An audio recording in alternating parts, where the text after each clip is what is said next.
Dear students and viewers, আজকে আমি আলোচনা করব শিশুদের রিগারজিটেশন অফ মিল্ক বা দুধ তোলা বন্ধ করার জন্য লক্ষণ অনুযায়ী আপনারা আপনাদের শিশুদের কোন কোন হোমিওপ্যাথিক ঔষধ সেবন করাবেন সেই সম্পর্কেই আলোচনা করব।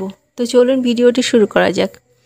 প্রথমে বলবো, যদি কোনো শিশু দুধ খেলেই তা তুলে ফেলে এবং সেই শিশুর মধ্যে যদি অতিরিক্ত আহারের চাহিদা থাকে এবং তার যদি দুধ সহ্য না হয় আর যদি দুধের সঙ্গে সে শ্লেষ্মা বমি করে, তাহলে তাকে খাওয়াতে হবে ইপিকাক 30।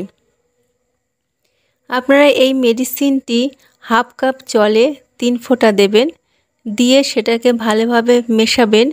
মিশিয়ে মোটামুটি আধ ঘন্টা পর পর আপনার শিশুকে 1 চামচ করে সেবন করাবেন। এইভাবে যতক্ষণ ঔষধটি থাকবে ততক্ষণ পান করাবেন। দেখবেন যে আপনার শিশু সুস্থ হয়ে যাবে।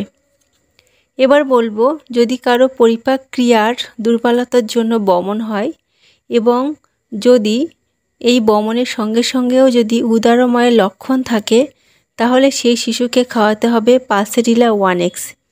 এই মেডিসিনটিও হাফ কাপ জলে 3 ফোঁটা দেবেন, দিয়ে চামচ দিয়ে ভালোভাবে ঔষধটি মিশ্রিত করবেন, করে আধ ঘন্টা পর পর 1 চামচ করে আপনার শিশুকে খাওয়াবেন।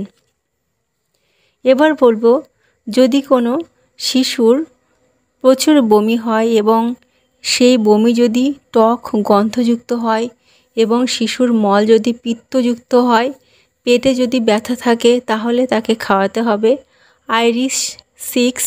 এই মেডিসিনটিও হাফ কাপ জলে 3 ফোঁটা দেবেন, দিয়ে ভালোভাবে মিশ্রিত করবেন, করে আধ ঘন্টা পর পর 1 চামচ করে আপনার শিশুকে খাওয়াবেন।